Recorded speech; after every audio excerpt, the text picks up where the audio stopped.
I'm Mohammed Chowdhury, Manager of Communications in the Operations Department. I'm Rita Gonzalez, a prototyper in the Engineering Department.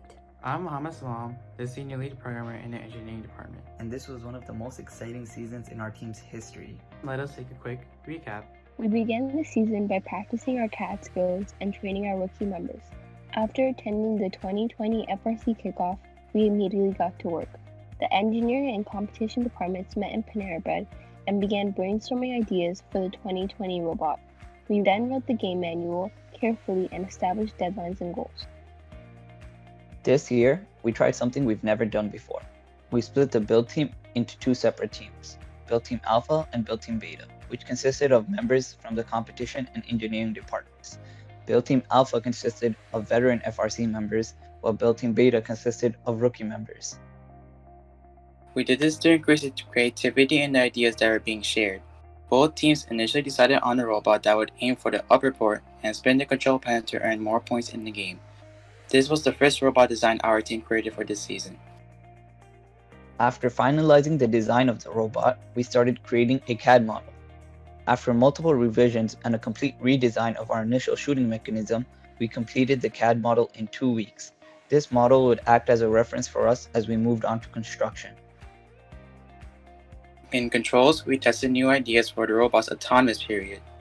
We used a limelight on the reflective tape for our robot to follow and stay in the desired spot that we want our robot to shoot.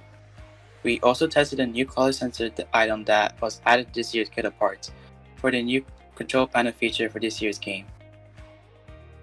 We recreated pieces such as the power port and the control panel that would simulate the competition to resolve any issues of the robot. The robot's intention was to deliver the power cells into the upper port and also spin the control panel accurately.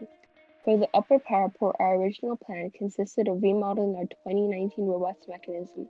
However, there was some debate between the members about the accuracy of this, so we began to change the design to use a shooting mechanism that many teams were using as well. But we ended up changing our design due to the lack of time we had before meeting our regional. Both the Alpha and Beta team combined into one team to work on one robot before competition. We changed up our design and we decided to aim for the bottom port instead. When building, we divided the members into teams for each mechanism and separated the needed parts and cut the metal accordingly.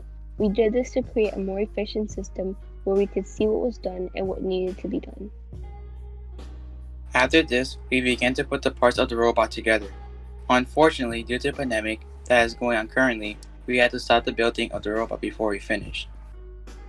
Although our build and competition season did not end as we expected, due to the increase of our attendance, collaboration amongst rookie members, and the advancements of our CAD models, we improved from previous years tremendously. This season proved to be a fun learning experience and we can't wait to see what the future has in store. Thank you for listening to our story.